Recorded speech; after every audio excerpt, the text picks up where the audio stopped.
everyone, this is Steve Crosby. Thanks for joining us on this, our second installment on the theme of Revising Revival, a New Covenant Perspective on 2 Chronicles 7:14.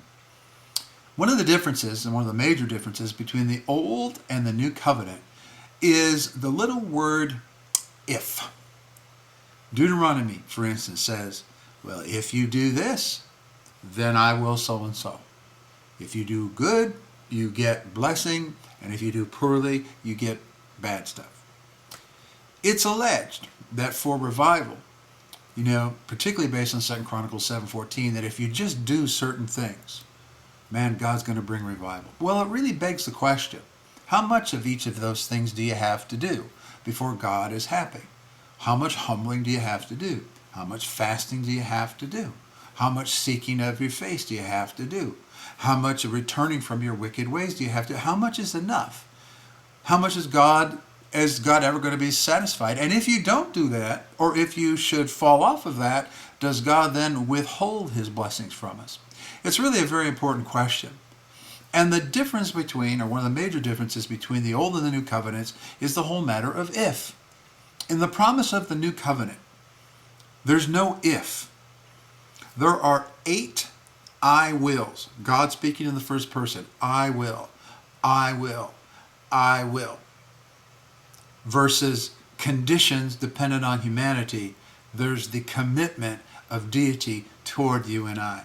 Do we really have to condition God to be good to us with our repentance and our various acts of contrition? I don't think so. Is God really withholding revival from us, contingent upon us filling up a certain quotient of those kind of requirements based on 2 Chronicles 7:14? I don't think so. I think that verse really needs to be re-examined from a New Covenant perspective, and that's what we do in this little book.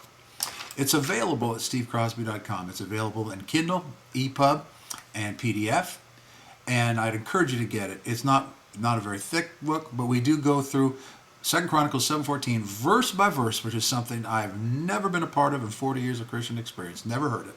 And I don't believe in proof texting preaching, yanking a verse out of context and making a big deal out of it.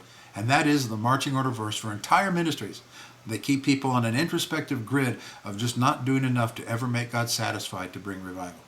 We also have some free resources for you at badchurchexperience.com.